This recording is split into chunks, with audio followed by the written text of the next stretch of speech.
A beloved Siberian tiger cub named Taiga passed away on the evening of August 25th, 2009. It was 458 days after he was born. Although the death of the tiger cub was tragic, Taiga's life was an inspiration. He taught us that although having a handicap is difficult, it's still possible to have a happy life. The story of Taiga and Cocoa, Kushiro Zoo's tiger cubs. Thanks for the courage. This is a story about two handicapped Siberian tiger cubs named Taiga and Cocoa. They were twins, born at the Kushiro City Zoo in Japan. Taiga has a pattern on his forehead that looks like the Japanese letter he. You can see the letter ha on Cocoa's forehead. Taiga is gentle and relaxed, but dependable. Cocoa is a tomboyish and tricky girl, but sometimes she is a fraidy cat. Their father's name is Ling, and their mother's name is Choco. Siberian tigers live by the Amur, a mighty river in Russia. The name Taiga came from the Japanese kanji letter taiga, which sounds like tiger and means a mighty river. Cocoa was named after their mother Choco. Her name is sweet, like chocolate. The cubs were born on May 24, 2010, at the Kushiro Zoo. It was the first time the Kushiro Zoo had delivered Siberian tigers. Mr. Yamaguchi, the zoo director, Mr. Oba, who was in charge of the Siberian tigers, as well as other workers, prepared for their birth.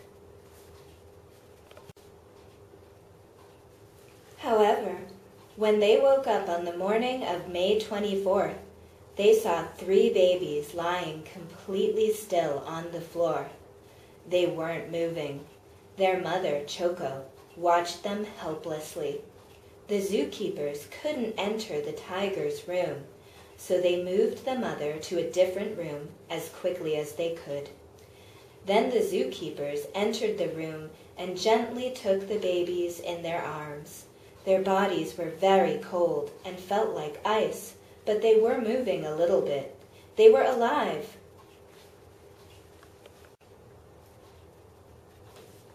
The zookeepers put them in a bathtub with warm water.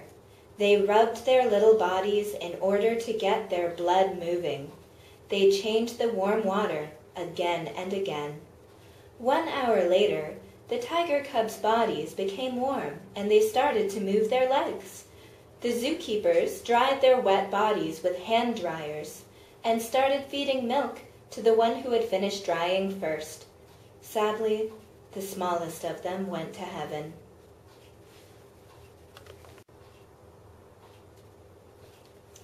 The other 2, Taiga and Cocoa, got better. Their small lives would have been lost if they had been found just a little later. Although they survived, the zoo discovered that both their limbs were crippled. They might not be able to walk, even as adults. They hadn't nursed on their mother's milk, which protects cubs from diseases. It is very difficult for a zoo to raise animals born with a handicap, let alone animals that will grow up into big cats with dangerous fangs. Even so, the Kushiro Zoo decided to raise them with tender, loving care, since they felt the 2 young ones were trying to survive. It was the first time in the world that humans raised Siberian tigers with a handicap. The 2 were kept in an incubator. The zoo workers had to pay close attention to the cubs so they wouldn't get sick. There was concern about their weakness, since they weren't strong enough to fight off diseases.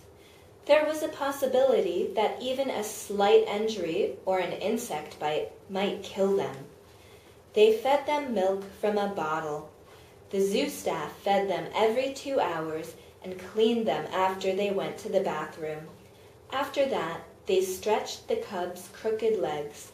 The two cried out in pain, but the zookeepers continued to rub their legs in the hopes that they might walk someday. On June 23rd, Cocoa stood up for the first time. Slowly, she stood up on her shaky legs. She started to walk a little, but she fell. She stood up, walked, and fell again, and again, and again. Taiga also stood up that day. People thought these two might never walk, but here they were, standing and walking. Their bones became stronger. They monkeyed around with a camera they found and played together. The exercise helped them walk better. July 2nd was the first day they played outside. The two felt the warm sun, the cool breeze, and the ticklish grass. July 19th. 56 days after their birth, they made their public debut. Many people came to meet Taiga and Cocoa. They drank milk while people watched. Their hearts must have been pounding. They were not as naughty as usual, but people cheered them on as they tried to stand up.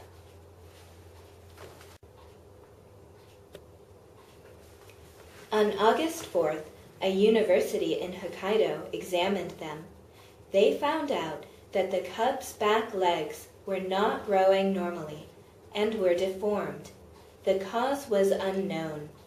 They also discovered that Taiga's backbone was deformed. They learned he would not be able to walk when he grew up. But the two cubs had a happy childhood in spite of their handicaps. They had regular exams at the Kushiro Zoo, and they gave people who came to see them inspiration. Many people supported Taiga and Cocoa. Many letters and messages arrived from all over Japan. Once a brother and sister who were also named Taiga and Cocoa came to see them from far away.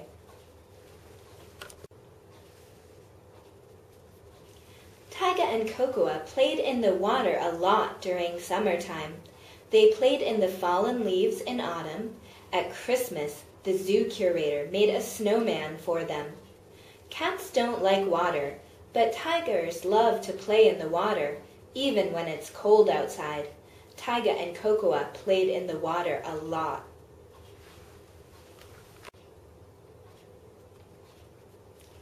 Taiga and Cocoa grew little by little.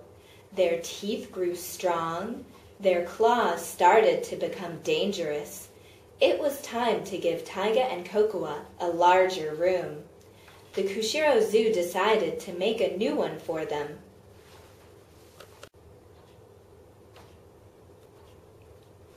Taiga and Cocoa moved to a new room with an outdoor playground at the end of March. The room was made just for them, with the support of many people. The room had no bumps or steps, since walking was so difficult for them. The outdoor playground was very big. They needed a lot of exercise because of their handicap.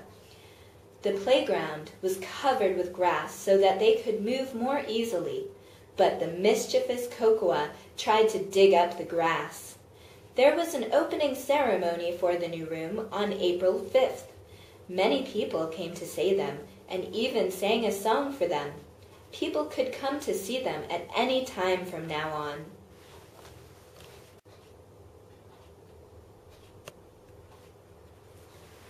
Zookeepers at the Kushiro Zoo treated Taiga and Cocoa as if they were kittens. Taiga and Cocoa were playful with Mr. Oba and liked to follow him around. Their faces were gentle compared to other tigers. Because they were raised by people, they loved people.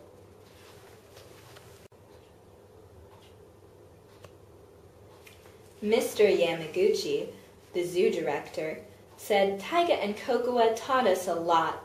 I thought they wouldn't live more than a month. I decided to show Taiga and Cocoa to the public because they showed us how hard they tried to live and took each day as it came.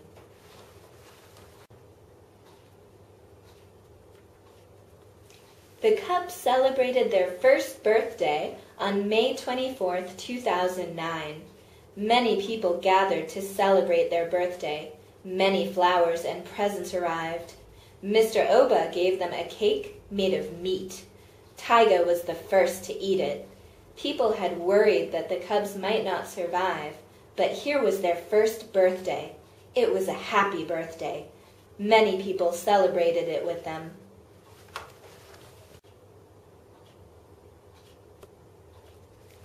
Taiga died in spite of the zookeeper's best efforts.